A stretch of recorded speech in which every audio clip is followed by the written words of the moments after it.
നമസ്കാരം, ഞാൻ ദിനേഷ് സൗപർണിക. കഴിഞ്ഞ ദിവസം ഞാനൊരു വീഡിയോ ഷോർട്ട് ഇട്ടിട്ടുണ്ടായിരുന്നു കേട്ടോ. ഒരു കോഴിമുട്ട മതി നിങ്ങളുടെ പൂച്ചെടികൾ അല്ലെങ്കിൽ ചെടികളെല്ലാം പൂവിട്ട് നിറയാൻ എന്ന് പറഞ്ഞിട്ട്. നിങ്ങളിങ്ങനെ ചെയ്യാറുണ്ടോ എന്നായിരുന്നു എൻ്റെ ക്വസ്റ്റ്യൻ. അതിൻ്റെ വിശദീകരണം നോക്കാം.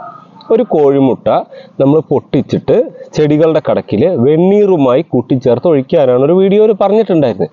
വെണ്ണീർ പൊട്ടാസ്യമാണ്, ചെടികൾ പൂവിടാനുള്ള സാധനമാണെന്ന് എല്ലാവർക്കും അറിയാം.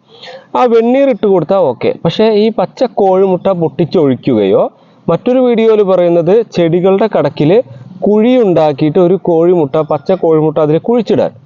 കുറേ കാലം കഴിയുമ്പോൾ അത് പൊട്ടി അത് അരിഞ്ഞു പോവും. അപ്പോൾ അത് നിറയെ പൂവുണ്ടാവുന്നു. എന്താണ് ഇപ്പോൾ ഇതിൻ്റെ കാര്യം?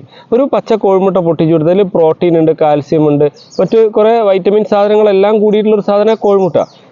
അതെന്തോ ആയിക്കോട്ടെ, ഈ കോഴിമുട്ട പൊട്ടിച്ചൊഴിക്കുമ്പോൾ അത് പച്ചയ്ക്ക് പൊട്ടിച്ചൊഴിച്ചാലും വെണ്ണീറുമായി മിക്സ് ചെയ്ത് പൊട്ടിച്ചൊഴിച്ചാലും ഇതിലേക്ക് ഉറുമ്പ്, പുഴു, മറ്റ് ക്ഷുദ്രജീവികൾ, എലി, പൂച്ച അല്ലെങ്കിൽ നായ, മറ്റു മൃഗങ്ങളൊക്കെ വന്ന് ഇതിൻ്റെ സ്മെല്ലെടുത്തിട്ട് വലിച്ച് പുറത്തേക്ക് ഇടാനൊക്കെ ശ്രമിക്കും. കീടങ്ങൾ കൂടുതൽ ചട്ടിയിൽ വരാനുള്ള സഹായിക്കുകയേ ചെയ്യുള്ളൂ. ഈ ഒരു കോഴിമുട്ട കൊണ്ട് ഇത്രയും പൂടും എന്ന് കരുതിയിട്ട് നിങ്ങൾ ആ കോഴിമുട്ട ഇതിൽ പ്രയോഗിച്ചാൽ നിങ്ങളുടെ ചെടി നാശമാക്കാനേ ഇടയാക്കുകയുള്ളൂ. ഇനി കോഴിമുട്ടയിലുള്ള ന്യൂട്രിയൻറ്റുകളെ നമുക്ക് ചെടിയായിട്ട് ഉപയോഗപ്പെടുത്തണമെങ്കിൽ കോഴിമുട്ട ഒരു പ്ലാസ്റ്റിക് ജാറിലോ ചില്ല് ഭരണിയിലോ മെല്ലെ വെച്ചതിൻ്റെ ശേഷം അതിൻ്റെ മുങ്ങി നിൽക്കുന്ന തരത്തിൽ സിട്രിക് ആസിഡ്, ചെറുനാരങ്ങ നീര് പിഴിഞ്ഞൊഴിച്ച് അല്ലെങ്കിൽ ശർക്കരയുമായി കൂട്ടിച്ചേർത്ത് എഗ് അമിനോ ആസിഡ് അല്ലെങ്കിൽ മുട്ടയുടെ വളം ഉണ്ടാക്കിയതിൻ്റെ ശേഷം 10, 25, 30 ദിവസം കഴിഞ്ഞതിൻ്റെ ശേഷം അത് ആ കോഴിമുട്ട സിട്രിക് ആസിഡിലിട്ട് വെച്ച് അത് ലയിപ്പിച്ചതിന് ശേഷം നിങ്ങൾക്ക് അല്ലെങ്കിൽ ശർക്കരയുമായി മിക്സ് ചെയ്തതിൻ്റെ ശേഷമൊക്കെ എഗ് അമിനോ അല്ലെങ്കിൽ എഗ്ഗിൻ്റെ വളം ഉണ്ടാക്കാൻ ഒരു 30-40 ദിവസം എടുത്തു വെച്ചാൽ നല്ലൊരു വളം കിട്ടും. ഈ വളം നിങ്ങൾ ചെടികളുടെ ഇലയം അടിക്കുമ്പോഴും ഇലകൾ പെട്ടെന്ന് വലിച്ചെടുക്കുകയും ഈ ന്യൂട്രിയൻറ്റുകളെ ഇതിലുള്ള സാധനങ്ങളൊക്കെ പെട്ടെന്ന് വലിച്ചെടുക്കുകയും അതേപോലെ അതിൻ്റെ കടക്കിൽ കലക്കി ഒഴിക്കുമ്പോൾ മണ്ണിനെ റിച്ചാക്കുകയും ചെയ്യുന്നു. മണ്ണിലെ ബാക്ടീരിയ സാന്നിധ്യം ഇവർ കൂട്ടുകയും ചെയ്യുന്നു. ഇതിൻ്റെ ഫലമായി നിങ്ങൾ ഇടുന്ന എല്ലാ വളങ്ങളും ചെടികൾ വലിച്ചെടുക്കുകയും ചെയ്യുന്നു. ഇതാണ് ഈ എഗ് അമിനോ അല്ലെങ്കിൽ അതുമായി ബന്ധപ്പെട്ട വളങ്ങൾ കൊടുക്കുമ്പോൾ. പച്ചമുട്ട പൊട്ടിച്ചൊഴിച്ചാൽ നിങ്ങളുടെ ചെടിയുടെ കടഭാഗം ജീവികൾ അത് തിന്നാൻ പറ്റിയിട്ടില്ലെങ്കിലും പെരിച്ചാഴിയോ എലിയോ ഒക്കെ മണ്ണ് വലിച്ച് പുറത്തേക്ക് ഇടാനേ ശ്രമിക്കുകയുള്ളൂ. ഇനി ചെറിയ തോതിൽ ഇപ്പോൾ നിങ്ങൾക്ക് അങ്ങനെ ഈ വളം ഇപ്പോൾ ഇത് 7 രൂപയുടെ ഒരു കോഴിമുട്ട പൊട്ടിച്ചൊഴിക്കുന്നതിന് പകരം ചാണകപ്പൊടിയോ മണ്ണിര കമ്പോസ്റ്റോ എല്ലുപൊടിയോ വേപ്പുമണ്ണാക്കോ ഇതെല്ലാം കൂടി എടുത്തിട്ട് 1% ചെടിക്കിടുമ്പോൾ പോലും വളരെ തുച്ഛം പൈസയെ വരുള്ളൂ. ഇനി അതിന് പകരമാണെങ്കിൽ NPKയുടെ പൂവുണ്ടാവാനും ഇല ഉണ്ടാവാനുള്ള വളങ്ങളുണ്ട്, അത് ഉപയോഗിച്ചാൽ മതി. നമ്മൾ ഈ ഭക്ഷണ സാധനങ്ങൾ ഒരിക്കലും ഇങ്ങനെ സാധനങ്ങൾ ഉപയോഗിക്കരുത്. ഇനി മറ്റൊരു കാര്യങ്ങൾ, ഈ കോഴിമുട്ടയുടെ തൊണ്ട് ചില ആളുകൾ ഇതിൻ്റെ പൊടിച്ചിടും.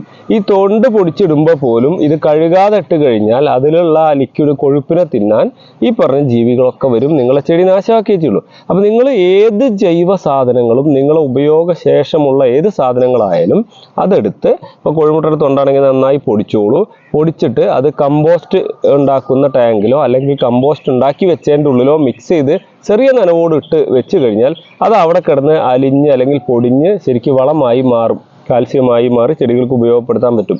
കോഴിമുട്ട നമ്മൾ പുഴുങ്ങിയത് കഴിച്ച് മസിലുണ്ടാക്കുന്ന ജിമ്മിന് പോകുന്ന ആൾക്കാർ ഉണ്ടാക്കുന്ന പോലെ ഒരു കോഴിമുട്ട പൊട്ടിച്ച് ചെടിക്ക് ഒഴിച്ചു വിചാരിച്ച് നിങ്ങളെ ചെടി ജിമ്മായി മാറുകയോ അല്ലെങ്കിൽ അത് പെട്ടെന്ന് പൂവിടുകയോ ഒന്നും ചെയ്യുന്നില്ല. ഇതെല്ലാം ഈ യൂട്യൂബിൽ വീഡിയോ കാണിക്കാൻ വേണ്ടി ഉണ്ടാക്കിയിട്ട് അത് ആളുകൾ ആഘോഷപൂർവ്വം സ്വീകരിച്ച് കൊണ്ടു നടക്കുന്ന ഒരു പരിപാടിയാണ്. ഇനി ചില ആൾക്കാർ ഇത് പൊട്ടിച്ചൊഴിച്ചു പൂവുണ്ടായി എന്ന് പറയും. അത് ഇതുകൊണ്ട് പൂവുണ്ടായി എന്നുള്ളതിന് ഒരു പ്രൂഫും ഇല്ല. കാരണം നിങ്ങൾ അതിൻ്റെ ഒപ്പം പിന്നെ വെണ്ണീറിടൻ്റെ, പഴത്തിൻ്റെ തൊലി മുറിച്ചിടൻ്റെ എന്നൊക്കെ പറഞ്ഞ കുറേ സാധനങ്ങളൊക്കെ ചെയ്യുന്നുണ്ട് വീഡിയോയിൽ.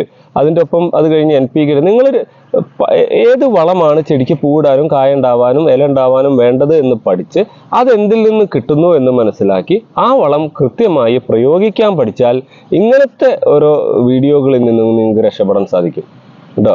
അപ്പോൾ കോഴിമുട്ട പുഴുങ്ങിയത് കൂടോത്രം പോലെ അല്ലെങ്കിൽ പച്ച കോഴിമുട്ട ഒരു ചരടും കെട്ടി ചെടിയുടെ ചുവട്ടിൽ കുഴിച്ചിട്ട് അല്ലെങ്കിൽ പൂ ഉണ്ടാവുന്ന ഒരാൾ പറഞ്ഞാൽ അതും നമ്മൾ അനുകരിക്കും. അപ്പോൾ നിങ്ങൾ അതിൻ്റെ ശാസ്ത്രീയ വശം മനസ്സിലാക്കുക. കോഴിമുട്ടേനെ വളമാക്കി മാറ്റുന്നത് എഗ് അമിനോ ആസിഡ് രൂപത്തിലേക്ക് മാറ്റിയിട്ടാണ്. അത് ചെടിയുടെ ഇലകൾ പെട്ടെന്ന് അബ്സോർബ് ചെയ്യുന്നതിനും കൂടുതൽ ഇലകൾ ഉണ്ടാകുന്നതിനും പൂവുണ്ടാവുന്നതിനും കീടനിയന്ത്രണത്തിനൊക്കെ സഹായിക്കും. അപ്പോൾ ആ രീതിയിലൊക്കെ ഒന്ന് ചെയ്ത് നോക്കുക കേട്ടോ. ഇത് നമ്മളെ തായ്ലൻഡ് വെറൈറ്റി ബോഗൻവില്ലകളാണ്. അതൊക്കെ നമ്മൾ പൂവിടുന്നുണ്ട്. അത് നമ്മൾ സാധാരണ മണ്ണിര കമ്പോസ്റ്റും റോക്ക് ഫോസ്ഫേറ്റും കൊടുക്കുന്നുണ്ട്. അതുപോലെ NPKയുടെ 30-10-10 13-27-27.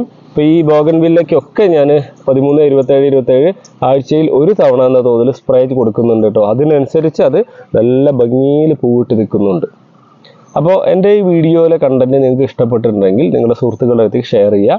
കാണാത്ത ആളുകളുണ്ടെങ്കിൽ അവരോട് നമ്മുടെ ചാനൽ സബ്സ്ക്രൈബ് ചെയ്യാൻ പറയുക. Thank you.